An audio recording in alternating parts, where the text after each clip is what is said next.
साल 1997 की है। चाची 420 की फिल्म की शूटिंग के लिए जॉनी वॉकर साहब अपने पुत्र नासिर खान के साथ चेन्नई गए थे। चेन्नई में उन्हें एक 5 स्टार होटल में ठहराया गया। पहली रात में ठहरने के बाद जॉनी वॉकर साहब ने अगले दिन सुबह ठीक 7 बजे अपने बेटे नासिर को जगा दिया। नासिर ने हैरानी से उनसे पूछा, क्या हुआ डैडी? जॉनी वॉकर बोले, 7 बज गए, हमें शूटिंग पर जाना है। बेटे नासिर ने कहा, लेकिन शिफ्ट तो 9 बजे की है, फिर इतनी जल्दी क्या है? जॉनी वॉकर बोले, नहीं, हमें वक्त पर पहुंचना है, फटाफट नाश्ता मंगा। रूम सर्विस पर कॉल करके नाश्ता मंगाया गया और फिर तैयार होकर 8 बजे जॉनी साहब ने नासिर से कहा कि फटाफट गाड़ी मंगा लो। नासिर ने फिर कहा कि इतनी जल्दी स्टूडियो जाकर हम क्या करेंगे, लेकिन जॉनी वॉकर उनको चुप करा दिया और फ़ौरन गाड़ी बुलाने का ऑर्डर दिया।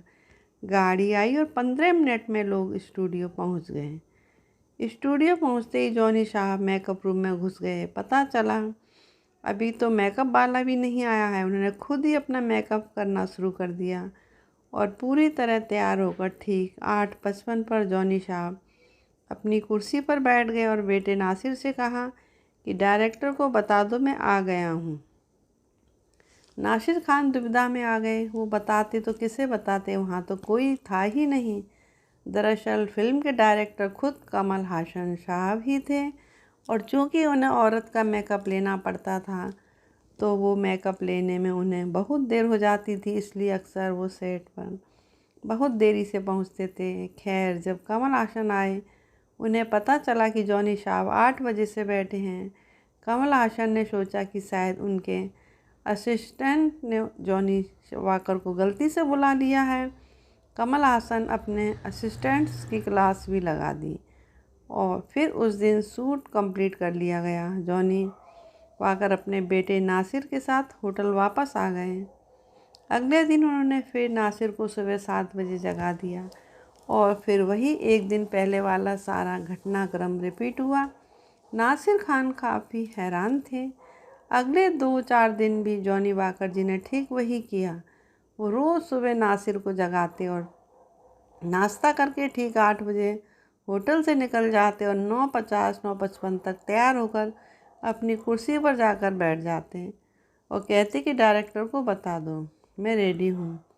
हारकर यूनिट के लोगों ने जॉनी वॉकर से कहा कि सर, आपको कॉल टाइम दिया जाएगा, आप इतनी सुबह आने की परेशानी मत उठाइए। उस दिन जॉनी साहब के बेटे नासिर खान ने उनसे पूछ ही लिया कि आप क्यों रोज़ इतनी सुबह आ जाते हैं, जबकि आप भी देखते हैं कि शूटिंग देर से स्टार्ट होती है। तब जॉनी वॉकर बोले, मुझे 9 बजे की शिफ्ट बताई गई है, तो ये मेरा फ़र्ज़ है कि मैं 9 बजे से पहले ही रेडी हो जाना है और मैंने आज तक ऐसा ही किया और मुझे यही आता है, मैं आगे भी ऐसे ही करूँगा। तो साथियों, ये थे जॉनी वॉकर साहब, अपने कमिटमेंट के पक्के और वेल डिसिप्लिन इंसान, और उनका डिसिप्लिन उन्हें हर डायरेक्टर का फेवरेट एक्टर बनाता था। चाची 420 जॉनी वॉकर साहब की आखिरी फिल्म साबित हुई। इसके बाद वो किसी और फिल्म में काम ना कर सके और 29 जुलाई 2003 को जॉनी वॉकर ये दुनिया छोड़कर चले गए। धन्यवाद।